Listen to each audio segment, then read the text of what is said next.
গুনাহ থেকে নিজেকে বাঁচাও, জবানটারে গুনাহ থেকে বাঁচাও। তুমি যখন যা চাইবে আল্লাহ তখন তাই দিবেন। আল্লাহর কাছে পবিত্র জবান দিয়ে একটা ডাক দিও, আল্লাহ দেওয়ার জন্য রেডি। বান্দা তুমি গুনাহ থেকে নিজেকে বাঁচাও, তোমার চোখ হেফাজত করো, তোমার হাত হেফাজত করো।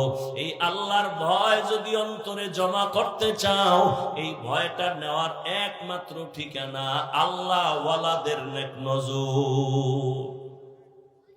আল্লাহওয়ালাদের নেক নজর লাগাইয়া অন্তরকে পরিশুদ্ধ করো, গুনাহ থেকে মুক্ত হও।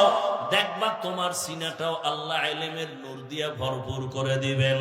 এই ভয়টা, এই আল্লাহর মোহাব্বতের ভয় যখন অন্তরে জমা হবে, ওমরের অন্তরের মধ্যে ভয়টা চলে আসছে। আবু জাহিল্লা 13 বছর নবীর বয়ান শুনিয়াও কালেমা পড়ে না। কেন? তার অন্তরের মধ্যে আল্লাহর ভয় জমা করতে পারে নাই।